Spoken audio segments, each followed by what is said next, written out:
Bab 26, Lao Denwo berkata lagi, pada waktu itu saya bertanya kepada tuanku, apakah teknik pedang jahat keluarga Lin sangat kuat?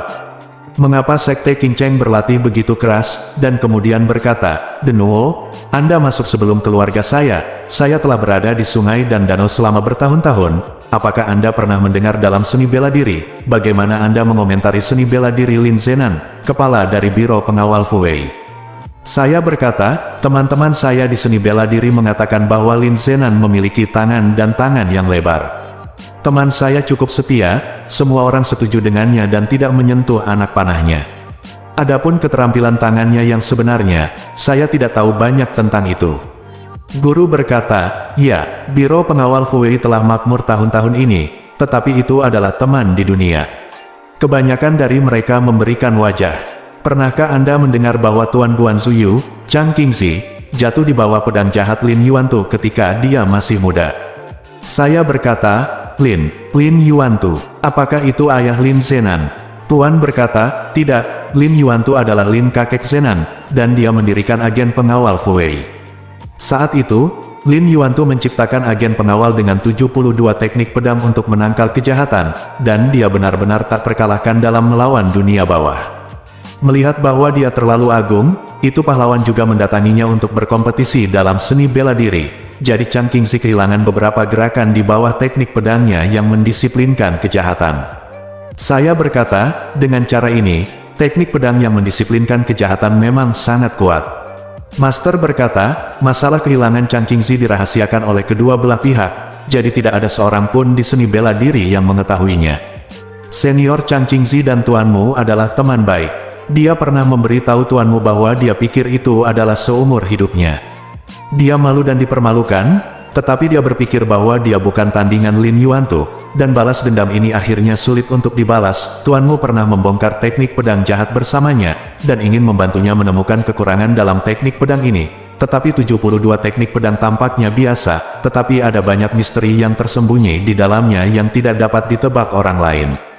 Tiba-tiba, itu akan menjadi sangat cepat, seperti hantu, dan sulit untuk dilawan. Keduanya telah belajar selama beberapa bulan, tetapi mereka belum yakin untuk mengartikannya. Saat itu, saya baru saja masuk sekolah, dan saya hanya seorang anak laki-laki remaja. Saya sedang menuangkan teh dan menunggu saya. Saya akrab dengannya, seperti segera setelah Anda mencobanya, Anda akan tahu bahwa itu adalah teknik pedang untuk mengusir roh jahat. Sayangnya, waktu berlalu, itu banyak. Itu terjadi beberapa tahun yang lalu. Sejak Lin Pingzi dipukuli begitu saja oleh murid King Cheng, dia telah kehilangan semua kepercayaan pada seni bela diri keluarganya, dan dia hanya berharap menemukan guru lain untuk membalas dendam. Mendengar ini melelahkan. Ketika Denwo berbicara tentang keagungan kakek buyutnya Lin Yuantu, dia tidak membantu tetapi merasa segar, dan berpikir, ternyata ilmu pedang jahat keluarga saya benar-benar luar biasa. Saat itu, para pemimpin sekolah King Cheng dan sekolah Huasan tidak cocok untuk itu. Tapi mengapa ayah tidak bisa melakukannya? Berkelahi, seorang anak laki-laki dari Sekte King Cheng. Mungkin karena ayah belum mempelajari misteri teknik pedang ini.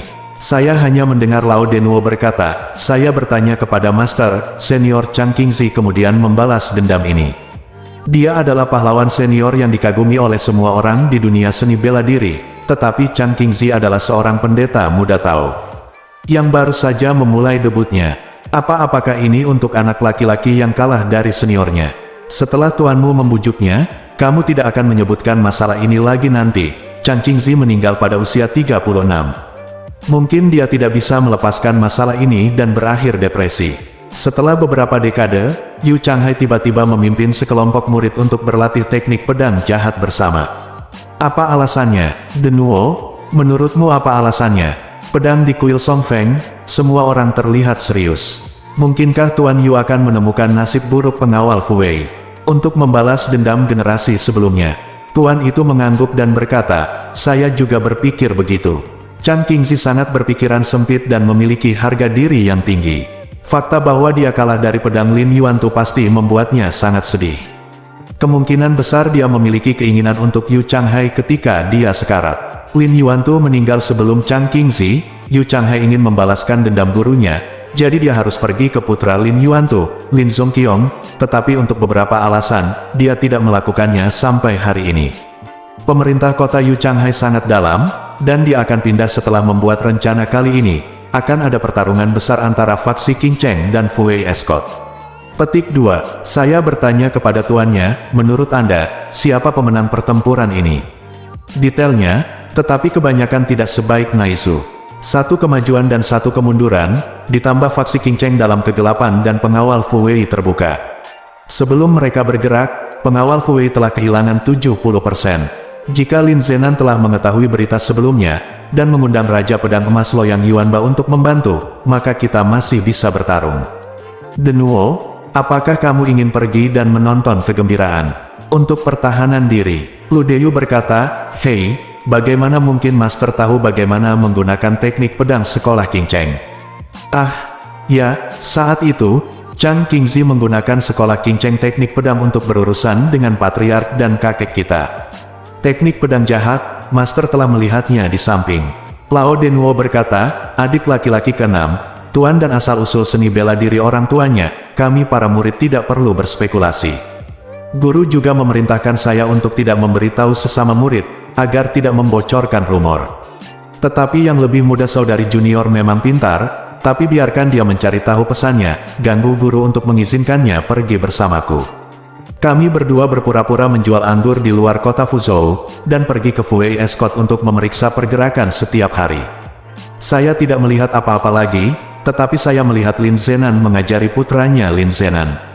Pingzi berlatih pedang." Adik perempuan junior menggelengkan kepalanya dan berkata kepada saya, "Bagaimana ini teknik pedang untuk menangkal kejahatan?" "Ini adalah teknik pedang untuk menangkal kejahatan. Ketika roh jahat datang, Tuan Lin ini harus menangkal Yi Yuan." Di Huasan di tengah tawa sekelompok murid, Lin Pingzi tersipu, dia sangat malu sampai tidak bisa menahan diri. Dia berpikir, ternyata mereka berdua telah datang ke biro saya untuk memata-matai berkali-kali, tetapi kami tidak menyadarinya, dan kami benar-benar tidak kompeten. Nuo melanjutkan, "Kami berdua akan tidak tinggal di luar kota Fuzhou selama beberapa hari, dan murid-murid sekolah Qing Cheng akan tiba satu demi satu. Yang pertama datang adalah Fang Renzi dan Yu Renhao. Keduanya pergi ke agen pendamping untuk menendang piring setiap hari. Adik perempuan saya dan saya takut menabrak mereka, jadi kami tidak pergi lagi. Kebetulan hari itu, Tuan Lin benar-benar datang mengunjungi akun Dabao yang dibuka oleh adik perempuan saya dan saya, jadi adik perempuan saya punya untuk memberi mereka anggur. Khawatir bahwa dia akan melihatnya, dia datang ke sini dengan sengaja untuk memesan beberapa pakaian. Tetapi ketika dia berbicara dengannya, dia menyadari bahwa dia benar-benar dalam kegelapan. Pria ini tidak mengerti apa-apa, dan tidak berbeda dengan orang idiot. Di sana pada saat itu, Yu Renyan dan Jia Randa, dua anggota paling keterlaluan dari faksi Qing Cheng, juga datang mengunjungi akun Dabao kami. Lu Dayu bertepuk tangan, "Kakak senior kedua, akun Dabao dibuka oleh Anda dan adik perempuan Anda. Bisnis ini berkembang pesat di seluruh dunia, dan kekayaan mencapai Sanjiang. Kalian telah menghasilkan banyak uang di Fujian." Gadis itu tertawa dan berkata, "Apakah itu penting? Kakak laki-laki kedua sudah menjadi orang kaya, dan saya mempercayakannya dengan restu dari bos besarnya. Tetapi juga mendapat banyak minyak dan air." Semua orang tertawa. Bab 27. Lao Denwo tertawa dan berkata, "Jangan lihat seni bela diri pendamping muda Lin, yang tidak cukup baik untuk menjadi murid saudari junior kita, tetapi dia memiliki banyak tulang punggung." Putra muda Yu Changhai, Yu Renyan, yang buta, menyerang saudari junior. Dia menggerakkan kakinya dan mengucapkan kata-kata menggoda, tetapi Tuan Lin benar-benar mengulurkan tangannya untuk melawan ketidakadilan. Lin Pingzi malu dan marah pada saat yang sama, berpikir, ternyata faksi Qing Cheng berencana menyerang biro pengawal saya untuk membalas penghinaan atas kekalahan generasi sebelumnya. Fang Renzi dan 4 orang lainnya datang ke Fuzhou. Saya akan membunuh mereka atau tidak? Yu Renyan, itu tidak ada hubungannya dengan itu. Dia merasa terganggu. Lao Denwo menceritakan bagaimana dia membunuh Yu Renyan, tetapi dia tidak mendengarkannya. Tetapi ketika Lao Denwo mengatakannya, semua orang tertawa, jelas mengejek, dia seni bela diri sangat rendah, dan semua gerakan tidak berguna. Hanya Lao Denwo yang berkata lagi, "Malam itu, adik perempuan saya dan saya pergi ke biro pengawal Fu Wei untuk memeriksa lagi.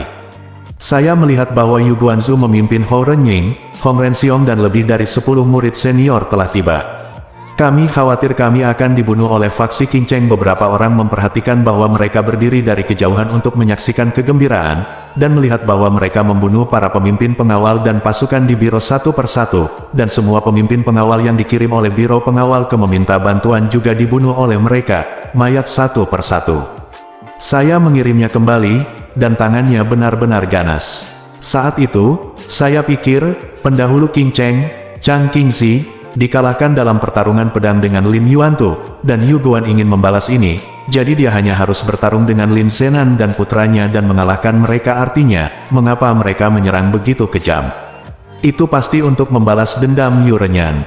Tapi mereka menyelamatkan Lin Zenan, istrinya dan Lin Pingxi dan tidak membunuh mereka, tetapi memaksa mereka keluar dari pengawal. Ketika dia meninggalkan agen pengawal, Guanzu Yu masuk dengan kaki belakangnya, dan duduk di kursi guru besar di tengah aula. Agen pengawal Fu Wei ini disebut faksi Qing Cheng untuk mengambil alih. Lu Deyu berkata, dia faksi Qing Cheng ingin mengambil alih. Pengawal sudah berakhir, Yu Changhai akan menjadi kepala pengawal. Semua orang tertawa. Lao Denwo berkata, 3 anggota keluarga Lin menyamar, dan faksi Qing Cheng telah menyadarinya sejak lama. Fang Renzi, Yu Renhao, dan Jia Randa diperintahkan untuk melacak dan menangkap mereka. Saudari junior harus mengikuti untuk menonton kehebohan, jadi kami berdua yang lain mengikuti Fang Renzi dan yang lainnya. Ketika mereka tiba di sebuah restoran kecil di pegunungan selatan kota Fuzhou, Fang Renzi, Yu Renhao, dan Jia Randa muncul dan menangkap ketiga anggota Lin. Adik perempuan itu berkata, Lin, alasan mengapa Tuan Muda membunuh Yu Renyan adalah karena aku. Kita tidak bisa mengabaikan kematian dan menyelamatkannya. Aku mencoba yang terbaik untuk mencegahnya, mengatakan bahwa jika kita bergerak, kami pasti akan merusak kedamaian Qing Cheng dan Huasan, belum lagi Yu Guanzu ada di Fuzhou. Jangan mengacaukan kami berdua. Lu Deyu berkata, kakak senior kedua berusia beberapa tahun, dan dia secara alami hati-hati dan bijaksana dalam melakukan sesuatu. Bukankah itu akan merusak minat suster junior? Lao Denwo tertawa dan berkata, junior sister sangat bersemangat. Second senior brother ingin merusak minatnya, tetapi dia tidak bisa. Saat ini, junior sister pergi ke dapur terlebih dahulu dan memukuli Jia Renda sampai kepalanya berdarah. Berteriak keras, Fang Yu dan Fang Yu. Dialihkan, dan dia pergi ke depan untuk menyelamatkan Tuan Lin dan membiarkannya melarikan diri. Lu Deyu bertepuk tangan dan berkata, luar biasa, luar biasa. Jangan lakukan itu untuk menyelamatkan anak laki-laki bermarga Lin itu. Dia memiliki niat lain di dalam hatinya. Sangat bagus, sangat bagus. Gadis itu berkata, apa niat lain yang saya miliki? Anda berbicara omong kosong lagi. Lu Deyu berkata, saya untuk Qing Cheng adik perempuan junior saya tidak bisa merasa marah ketika saya dikirim untuk dipukuli oleh Tuan. Jadi saya pergi untuk memukuli sekte Qing Cheng untuk membalaskan dendam saya. Terima kasih. Dia berdiri dan membungkuk dalam-dalam kepada gadis itu. Gadis itu tersenyum, membalas hormat, dan berkata sambil tersenyum, kakak Liu Hauer, kamu tidak perlu terlalu sopan. Orang dengan sempoa di tangannya berkata sambil tersenyum, adik perempuan memang melampiaskan kemarahannya dengan memukuli murid Qing Cheng. Apakah itu untuk Anda? Itu banyak penelitian. Anda mungkin bukan satu-satunya yang dipukuli oleh Tuan. Lao Denwo tertawa dan berkata, kali ini, saudara keenam benar, adik kecil adik junior mengalahkan Jia Renda itu, memang murni untuk melampiaskan kemarahannya pada kakak keenam. Dia mengatakan hal yang sama ketika ditanya oleh tuannya nanti. Lu Deyu melambaikan tangannya berulang kali, dan berkata, ini, saya tidak berani menerima bantuan semacam ini, jangan tarik saya, dan suruh saya menderita tongkat 10 atau 8 kali lagi. Pria jangkung itu bertanya, bukankah Fang Renzi dan Yu Renhao mengejarnya? Gadis itu berkata, mengapa kamu tidak mengejarnya? Tapi kakak laki-laki kedua telah mempelajari keterampilan pedang dari sekolah Qing Cheng, dan dia hanya memiliki satu gerakan. Fei Mingming, memutar pedang panjang. Lao Denwo berkata, saya tidak tahu yang terbaik, jika tidak akan ada masalah besar lainnya.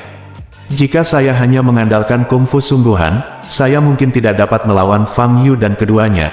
Tetapi tiba-tiba saya menggunakan Qing Cheng teknik pedang sekolah. Itu adalah kelemahan lain dalam ilmu pedang mereka yang diserang. Saudara-saudaranya terkejut, begitu saja, kami menang lagi.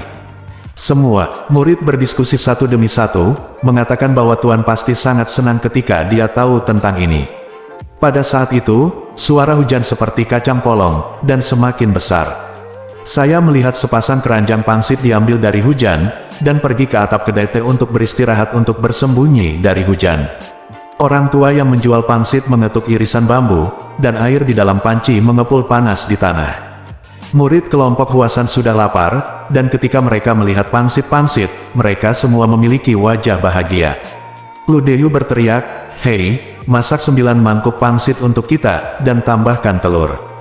Orang tua itu menjawab, "Iya, iya." Dia mengangkat tutup panci dan melemparkan pangsit ke dalam sup panas. Ada 5 mangkuk dimasak dan disajikan panas. Ludeyu sangat disiplin. Mangkuk pertama diberikan kepada kakak senior kedua Lao Denwo, mangkuk kedua diberikan kepada kakak senior ketiga Liang Fa, dan mangkuk berikutnya diberikan kepada kakak senior keempat Si Daisy dan kakak senior kelima Gao Genming. Mangkuk kelima harus menjadi miliknya. Dia mengambil makanan dan meletakkannya di depan gadis itu, berkata, "Saudari, kamu makan dulu." Gadis itu terus bercanda dengannya dan memanggilnya Liu Huer. Tetapi ketika dia melihat dia membawa pangsit, dia berdiri dan berkata, "Terima kasih, kakak senior." Lin Pingzi saling mengintip, berpikir bahwa mungkin sekolah master mereka memiliki aturan ketat. Meskipun mereka bisa bercanda di waktu biasa, mereka tidak bisa melanggar aturan tua dan muda. Lao Denwo dan yang lainnya mulai makan, tetapi gadis itu menunggu Ludeyu dan saudara senior lainnya makan pangsit sebelum makan bersama. Liang Fa bertanya, "Kakak senior kedua, Anda baru saja mengatakan Yu Guanzu mengambil alih pengawal Fu Wei. Apa yang terjadi setelah itu?" Lao Denwo berkata, "Setelah adik perempuan junior menyelamatkan pengawal Lin Sao, dia ingin diam-diam membujuk Fang Renzi dan yang lainnya. Tunggu kesempatan untuk menyelamatkan Lin Zenan dan istrinya. Saya membujuknya." Yu Renyan bersikap kasar kepada Anda hari itu, dan pengawal Lin Sao mengambil tindakan atas dasar kebenaran. Anda merasakan kasih sayangnya, dan menyelamatkan hidupnya sudah cukup untuk membalas dia. Faksi Qing Cheng dan Biro Pengawal Fu Wei milik generasi sebelumnya. Mengapa kita perlu ikut campur dalam permusuhan yang telah terbentuk? Adik perempuan setuju. Kami berdua kembali ke kota Fuzhou, dan melihat lebih dari 10 Qing Cheng murid-murid yang menjaga pengawal Fu Wei dengan cermat. Ini aneh. Semua orang di agen pengawal telah bubar, bahkan Lin Zenan dan istrinya telah pergi, jadi mengapa sekte Qing Cheng begitu takut? Adik perempuan junior saya dan saya menjadi penasaran dan ingin memeriksanya. Kami berpikir bahwa murid-murid Qing Cheng menjaga mereka dengan sangat hati-hati sehingga tidak mudah untuk masuk pada malam hari. Pada malam hari, ketika mereka berganti shift untuk makan malam, mereka menyelinap ke kebun sayur dan bersembunyi. Bab 28. Setelah itu saya keluar untuk mengintip, dan melihat banyak murid Qing Cheng mengobrak-abrik kotak dan kotak, menggali menembus dinding, dan hampir membalikkan badan pengawal Fu Wei yang besar dari awal hingga akhir. Harta karun perak, tetapi orang-orang ini menemukannya dan menaruhnya mengesampingkannya, tidak terlalu memperhatikannya. Saya berpikir pada saat itu, mereka sedang mencari hal yang sangat penting. Apa itu? 3 atau 4 murid Huasan berkata serempak, "Panduan pedang dari teknik pedang jahat." Lao Denwo berkata, "Benar, adik perempuan saya dan saya juga berpikiran sama. Lihat ini." Jelas setelah mereka mengambil alih biro pengawal Fu Wei, mereka menyalinnya secara besar-besaran. Melihat mereka sibuk berkeringat deras, itu adalah jelas bahwa mereka adalah buruh. Tapi itu sia-sia. Petik 2. Ludeyu bertanya, apakah mereka menyalinnya nanti? Lao Denwo berkata, "Saudari junior saya dan saya ingin melihat kebenaran, tetapi Qing Cheng mengirim orang-orang ini untuk mencari di mana-mana dan menyalinnya, dan mereka bahkan tidak punya toilet. Biarkan saja, adik perempuan saya dan saya benar-benar tidak punya tempat untuk bersembunyi, jadi kami harus menyelinap pergi." Murid kelima Gao Genming berkata, "Kakak kedua, kali ini Yu Changhai akan pergi keluar secara langsung, bukankah menurutmu itu sedikit ribut?" Lao Denwo berkata, "Tuan Yu Guanzu pernah dikalahkan oleh pedang jahat Lin Yuantu.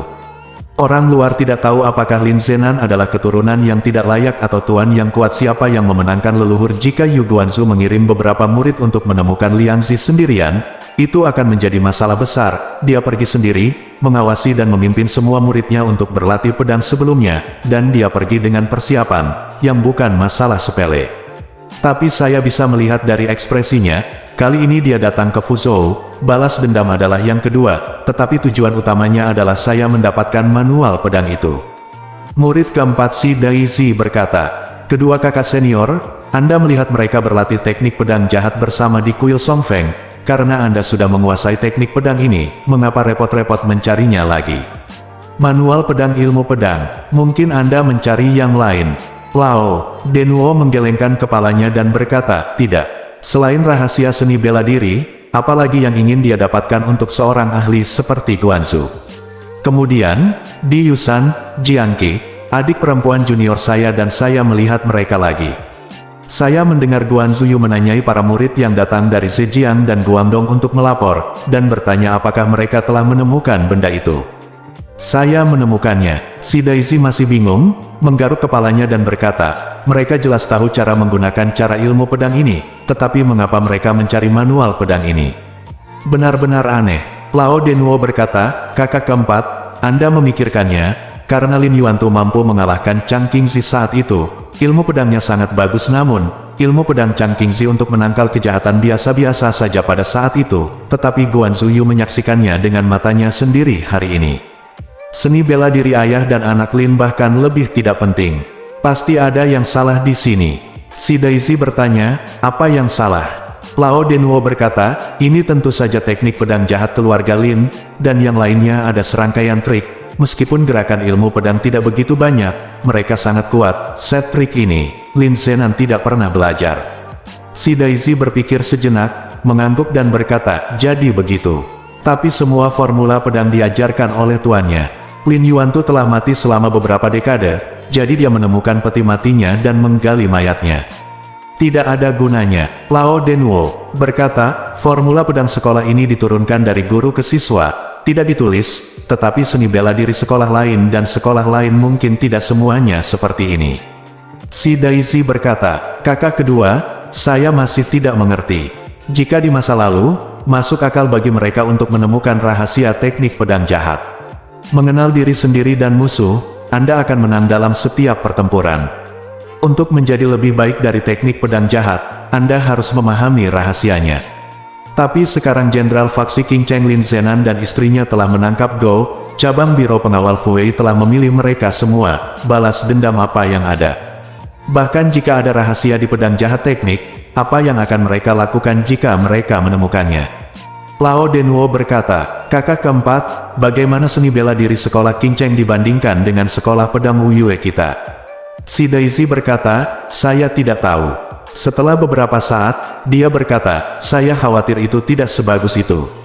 Lao Denwo berkata, ya, saya khawatir itu tidak sebagus itu.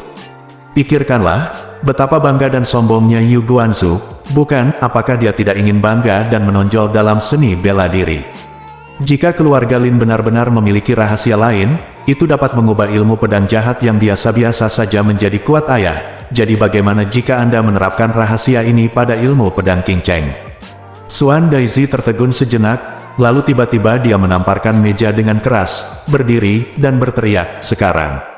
Aku mengerti, ternyata Yu Changhai ingin membuat ilmu pedang King Cheng tak terkalahkan di dunia. Suara langkah kaki di jalan terdengar, sekelompok orang bergegas maju, langkah kaki mereka ringan, jelas mereka berasal dari dunia persilatan. Semua orang menoleh dan melihat keluar jalan, hanya untuk melihat lebih dari 10 orang datang dengan cepat di tengah hujan lebat.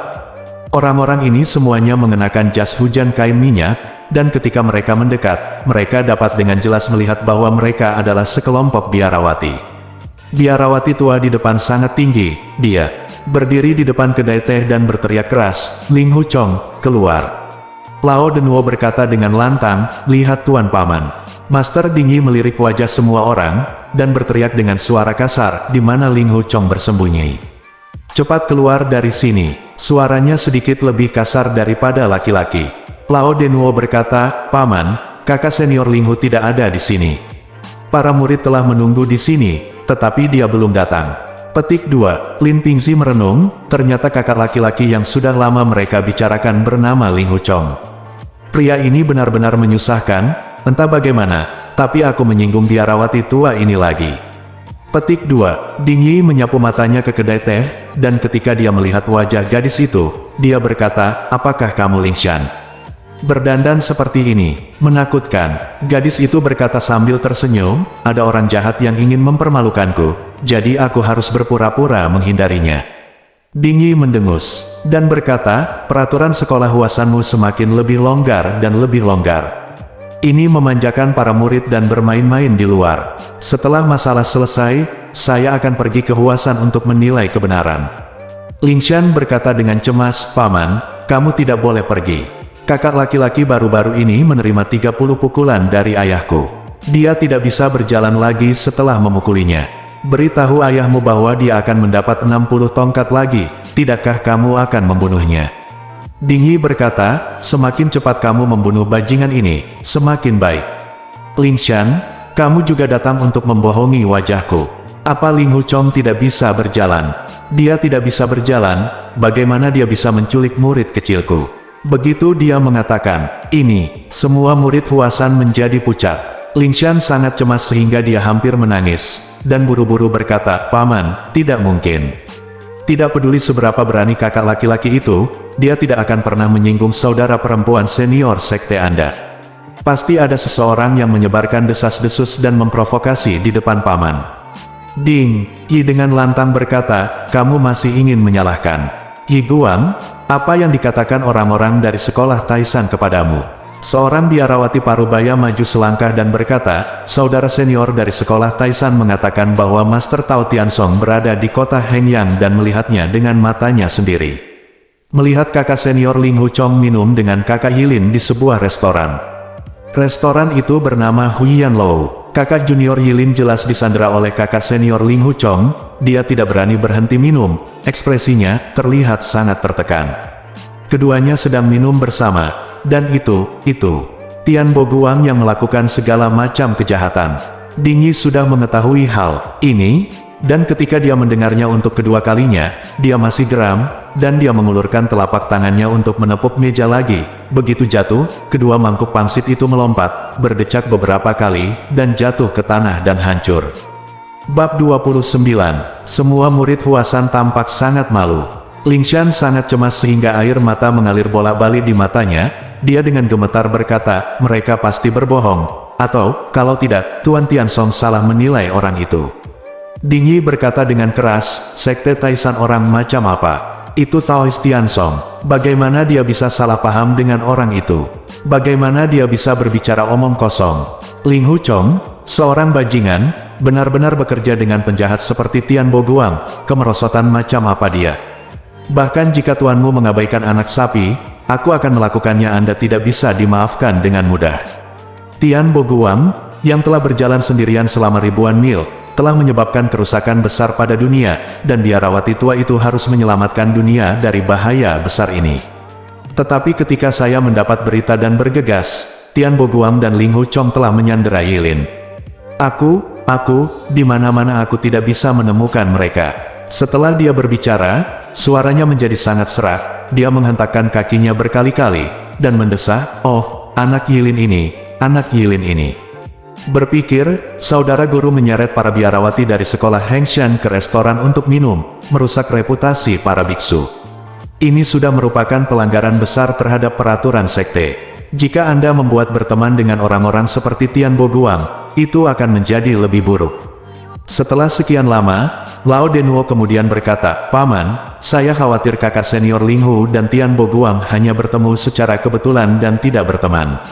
Kakak senior Ling Hu telah mabuk selama beberapa hari terakhir, dan pikirannya dalam keadaan linglung. Ding Yi berkata dengan marah, mabuk 3 menit tanpa mabuk, orang sebesar itu, bahkan tidak bisa membedakan yang benar dari yang salah. Saya berharap menemukannya, dan saya akan bertanggung jawab atas kebenaran. Pertama datang dan bersujud kepada pamanku, dan kemudian melapor kepada tuanku, dia akan dihukum berat. Ding Yi berkata dengan marah, haruskah aku menjaga kakak senior untukmu? Dia tiba-tiba mengulurkan tangan dan meraih pergelangan tangan Lingshan. Seolah-olah lingkaran besi telah dipasang di pergelangan tangan Lingshan. Dia berseru dengan suara bergetar, Tuan, Paman Guru, saya juga menculik Anda huasan dan mengirim seorang murid perempuan untuk melawan. Anda lepaskan aku, Yilin, dan kembalikan aku, dan aku akan melepaskan Lingshan juga. Berbalik, dia menariknya pergi dan pergi. Lingshan hanya merasakan mati rasa di bagian atas tubuhnya, dan tidak bisa menahan diri, jadi dia tersandung dan mengikutinya ke jalan. Lao Denwo dan Liang Fa bergegas maju bersamaan dan berhenti di depan Nyonya Dingyi. Lao Denwo membungkuk dan berkata, "Paman, kakak laki-laki saya menyinggung Paman, tidak heran Paman marah. Tapi masalah ini benar-benar tidak ada hubungannya dengan adik perempuan, jadi saya meminta Paman untuk mengangkat tangan Anda," teriak Dingyi. "Oke, saya akan angkat tanganmu tinggi-tinggi." Lengan kanannya diangkat dan disapu. Lao Denwo dan Liang Fa hanya merasakan angin kencang datang ke arah mereka. Mereka terengah-engah dan terbang mundur tanpa sadar. Lao Denwo menabrak panel pintu sebuah toko di seberang kedai teh dengan punggungnya, dan dengan sekali klik, 2 panel pintu rusak. Liang Fa terbang menuju kantong pangsit. Melihat bahwa dia akan menjatuhkan keranjang pangsit, dan air mendidih di dalam panci memercik ke seluruh tubuhnya, dia pasti terluka parah. Penjual pangsit tua itu mengulurkan tangan kirinya dan menopang Liang Fa di punggungnya, dan Liang Fa segera berdiri diam. Tuan Dingyi berbalik, melirik lelaki tua yang menjual pangsit, dan berkata, "Jadi, kamu?" Lelaki tua itu tersenyum dan berkata, "Ya, ini aku." Emosi Tuan juga agak terlalu besar. Dingyi berkata, "Bisakah kamu mengendalikannya?" Pada saat ini, 2 orang di jalan berlari dengan cepat dengan payung kertas minyak dan lentera di tangan, dan berteriak, "Apakah ini biarawati dari Sekte Hengshan?" "Dingyi," dia berkata, "jangan berani. Hengshan Dingyi ada di sini." "Siapa tuanmu?" Keduanya bergegas mendekat, dan melihat 2 huruf merah, Lius Mansion, tertulis di lentera di tangan mereka. Orang pertama berkata, "Generasi muda diperintahkan oleh tuanku untuk mengundang Paman Dingyi dan semua kakak perempuan datang ke tempatku untuk berpuasa. Generasi muda tidak mendapat kabar bahwa semua orang datang ke Hengshan, jadi aku tidak pergi keluar kota untuk menyambutmu. Maafkan aku, maafkan aku." Kemudian dia membungkuk dan memberi hormat. Dingyi berkata, "Tidak perlu sopan. Apakah kalian berdua murid Tuan Liu?" Pria itu berkata, "Iya. Junior Xiang Danian, ini adik laki-laki saya Mi Weiyi. Tolong sapa pamannya." Dari mereka memberi hormat dengan hormat dan hormat. Melihat mereka berdua sangat hormat, Dingyi berkata, "Oke, kita akan mengunjungi Tuan Liu di kediamannya." Xiang Danian bertanya pada Liang Fa, "Siapa ini?" Liang Fa berkata, "Saya mengirim Liang Fa ke Huasan." Xiang Danian berkata dengan riang, "Jadi itu saudara ketiga Liang dari Sekte Huasan. Dia sudah lama mengagumi ketenarannya. Silakan datang ke rumah kita bersama. Tuanku menyuruh kita untuk menyambut pahlawan dari semua lapisan masyarakat di mana saja. Ada terlalu banyak orang, dan sangat ringkas, yang menyinggung teman. Tolong, semuanya." Lao Denwo mendekat dan berkata, "Kami pikir setelah bertemu Guru Qi, kami akan datang untuk memberi selamat kepada Tuan ketiga Liu bersama-sama." Xiang Danian berkata, "Ini pasti saudara Lao. Tuanku biasanya memujinya. Semua saudara senior di bawah Tuan Yue dari sekolah Huasan adalah pahlawan, dan kakak senior Ling Hu adalah bakat yang bahkan lebih luar biasa. Karena kakak senior Ling Hu belum tiba, itu sama bagi semua orang untuk pergi dulu. Dia pergi, sepertinya dia tidak mau melepaskannya. Kita harus pergi bersamanya." Dia berkata, "Maaf." Xiang Danian berkata, "Semua orang datang ke Hengshan. Ini untuk wajah kita Taijin, kenapa kamu masih mengucapkan kata-kata baik ini? Tolong, tolong." Dingyi menunjuk ke penjual pangsit dan berkata, "Apakah kamu ingin mengundang yang ini juga?" Xiang Danian menatap lelaki tua itu sebentar, dan tiba-tiba menyadari. Dia membungkuk dan berkata, "Ternyata Paman He dari Gunung Yandang ada di sini. Saya tidak sopan sekali, tolong, undang Paman He untuk datang ke rumah saya." Dia menduga bahwa lelaki tua yang menjual pangsit itu adalah He Sanqi, penguasa Gunung Yandang di Zhejiang Selatan. Pria ini berdagang pangsit untuk mencari nafkah sejak dia masih kecil. Setelah belajar seni bela diri, dia masih berkeliling sungai dan danau membawa sepasang tas pangsit. Sepasang tas pangsit ini adalah ciri khasnya. Meskipun dia ahli dalam seni bela diri, dia puas dengan ketidakpedulian dan mencari nafkah dengan bisnis kecil. Orang-orang di dunia seni bela diri sangat saling menghormati. Ada lebih dari puluhan juta penjual pangsit di jalan-jalan dan gang-gang dunia, tetapi jika mereka adalah penjual pangsit dan ahli seni bela diri, itu pasti He Sanqi. He Sanqi tertawa, dan berkata, "Aku akan menyela." Dia membersihkan mangkuk pangsit di atas meja. Lao Denwo berkata, para junior memiliki mata tetapi tidak tahu Taisan, jadi jangan salahkan para senior. He Sanqi tersenyum dan berkata, tidak, kamu datang untuk menggurui pangsitku. Mereka adalah orang tuaku. Mengapa kamu punya 8 mangkuk? Pangsit, 10 fen mangkuk, total 80 ren. Dia mengulurkan telapak tangan kirinya. Lao Denwo sangat malu, dia tidak tahu apakah He Sanqi sedang bercanda. Dingyi berkata, saya akan memberi Anda uang setelah makan pangsit, dan He Sanqi tidak mengatakan traktir. He Sanqi tersenyum dan berkata, ya, bisnis kecil, transaksi tunai, kerabat dekat dan teman, tidak perlu meminta kredit. Lao Denwo berkata, ya, tetapi dia tidak berani memberi lebih banyak, menghitung 80 koin tembaga, dan mempersembahkannya dengan hormat dengan kedua tangan. He Sanqi mengambilnya, berbalik dan mengulurkan tangannya ke Dingyi, dan berkata, kamu memecahkan 2 mangkuk pangsit dan 2 sendokku, total 14 ren nindi, aku akan membayarmu kembali. Dingyi tersenyum dan berkata, pelit, bahkan biksu akan memeras. Higuang, bayar dia. Higuang menghitung 14 koin dan menawarkannya dengan kedua tangan. He Sanqi mengambilnya, melemparkannya ke dalam tabung bambu vertikal di sebelah beban pangsit, mengambil beban itu, dan berkata, pergilah. Xiang Danian berkata kepada dokter, uang teh di sini akan dihitung nanti, dan itu akan dicatat di akun Tuan Liu. Dokter, teh berkata sambil tersenyum, ini tamu Tuan Liu, kami mengundangmu juga. Tidak, uang teh macam apa keluargamu? Bab 30, Xiang Danian membagikan payung yang dibawanya kepada para tamu dan memimpin jalan. Dingyi menarik Lingshan, seorang gadis dari sekolah Huasan, dan berjalan berdampingan dengan He Sanqi. Murid sekolah Hengshan dan sekolah Huasan mengikuti di belakang. Lin Pingzi berpikir, saya akan mengikuti dari kejauhan, dan melihat apakah saya dapat menyelinap ke dalam rumah Liu Zhengfeng. Melihat kerumunan itu membelok di sudut jalan, dia bangkit dan berjalan ke sudut. Berjalan di bawah atap, setelah melewati 3 jalan panjang, saya melihat sebuah rumah besar di sebelah kiri, dengan 4 lentera besar menyala di pintunya, lebih dari 10 orang memegang obor, beberapa dengan payung, sibuk menyambut tamu. Setelah Dingyi, He Sanqi dan yang lainnya masuk, banyak tamu datang dari kedua ujung jalan yang panjang. Lin Pingzi dengan berani berjalan ke pintu. Saat ini, ada 2 kelompok petinggi dari keluarga Jianghu yang disambut oleh murid-murid dari keluarga Liu, dan Lin Pingzi mengikuti mereka tanpa mengucapkan sepatah kata pun. Penyambut hanya mengatakan bahwa dia juga tamu ucapan selamat, menyapanya dengan senyuman, dan berkata, silakan masuk, dan sajikan teh.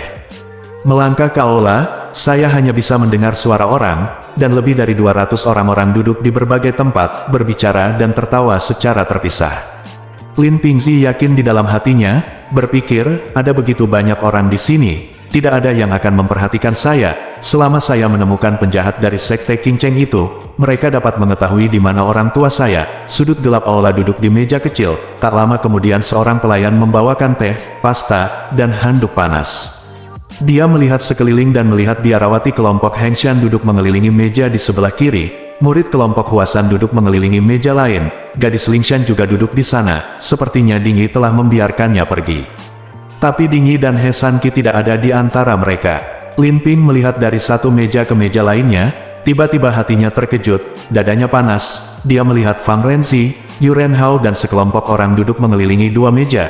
Jelas mereka semua adalah murid sekolah Qingcheng, tapi ayah dan ibunya tidak ada di antara mereka, jadi saya tidak tahu di mana mereka dipenjarakan. Lin Pingzi sedih, marah, dan khawatir. Dia takut orang tuanya akan dibunuh. Dia hanya ingin duduk di kursi terdekat dan menguping apa yang mereka katakan.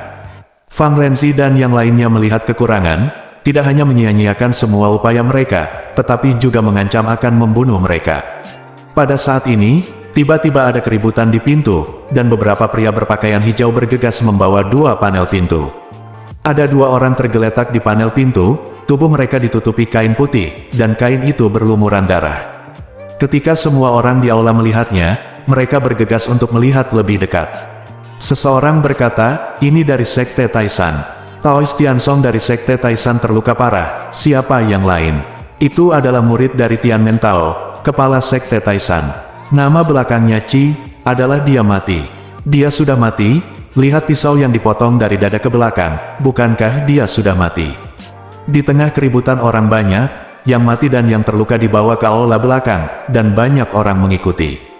Semua orang di aula berkomentar, Taoist Tiansong adalah master dari sekolah Taisan, siapa yang begitu berani sehingga dia terluka parah? Jika Anda berani, tidak ada yang mengejutkan.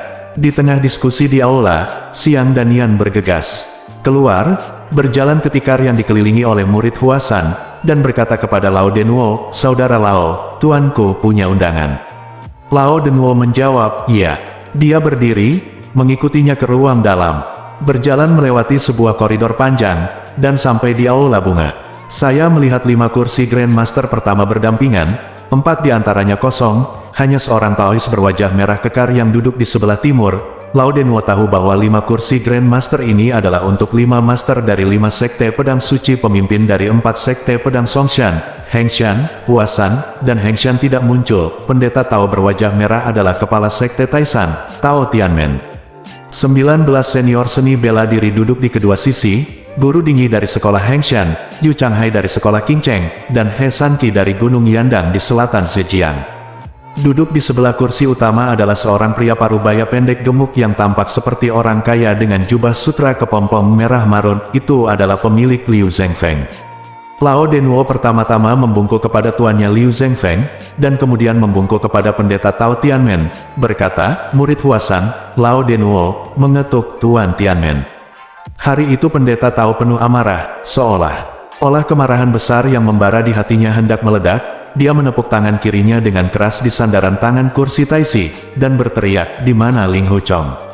Kata-katanya terdengar sangat keras, seperti halilintar yang menyambar di udara. Semua orang di aula mendengar teriakan kerasnya dari kejauhan, dan mereka semua terkejut. Gadis Lingshan terkejut dan berkata, "Kakak senior ketiga, mereka mencari Grandmaster lagi." Liang Fa mengangguk dan tidak berbicara. Setelah beberapa saat, dia berkata dengan suara rendah, "Semuanya memesan." Para pahlawan dari semua lapisan kehidupan di aula biji, jangan biarkan orang meremehkan faksi Huasan saya. Lin Pingzi berpikir, mereka mencari Ling Huchong lagi. Orang tua Ling Hu ini telah membuat banyak masalah. Lao Denwo ini teriakan keras dari Taoist Tianmen membuat telinga saya berdengung, dan saya berlutut di tanah beberapa saat sebelum berdiri dan berkata, "Paman Qi, kakak senior Ling Hu dan generasi muda berpisah di Hengyang, dan setuju untuk bertemu di Hengshan. Jika dia tidak bisa datang hari ini, dia pasti akan datang besok." Pendeta Tao dari Tianmen berkata dengan marah, "Beraninya dia datang, beraninya dia datang. Ling Huchong adalah kepala sekte Huasan Anda. Murid, dia adalah orang yang baik. Setelah semua dia benar-benar pergi bergaul dengan Tian Boguang, seorang pemetik bunga yang memperkosa, dan melakukan segala macam kejahatan. Apa yang dia lakukan?" Lao Denwo berkata, "Sejauh yang saya tahu, kakak laki-laki dan Tian Boguang memiliki tidak pernah mengenal satu sama lain. Brother Dasi suka minum 3 cangkir pada hari kerja, dan dia mungkin tidak tahu bahwa orang yang tepat adalah Tian Boguang, jadi dia secara tidak sengaja berkumpul untuk minum bersamanya." Taoist Tianmen berhenti, berdiri, dan berkata dengan marah, "Kamu masih berbicara omong kosong, ada apa denganmu?" Ling Huchong bajingan ini membantah dengan keras, "Saudara Tiansong, kamu katakan padanya, bagaimana kamu bisa terluka? Apakah Ling Huchong mengenali Tian Boguang?" Tanah di Sishu, dan mayat tergeletak di satu papan. Berbaring di bagian lain adalah seorang pria Tao berjanggut panjang, wajahnya pucat, janggutnya berlumuran darah, dan dia berkata dengan suara rendah, "Ini pagi. Aku berada di Hengyang dengan keponakan Qi Huiyan, Menara Huiyan. Aku melihat Ling Huchong, dan Tian Boguang dan seorang biarawati kecil. Pada titik ini, dia kehabisan napas." Liu Zhengfeng berkata, "Saudara Tiansong, Anda tidak perlu mengulanginya lagi, saya hanya akan memberitahu dia apa yang baru saja Anda katakan. Seorang rekan datang dari jauh untuk memberi selamat kepada saya.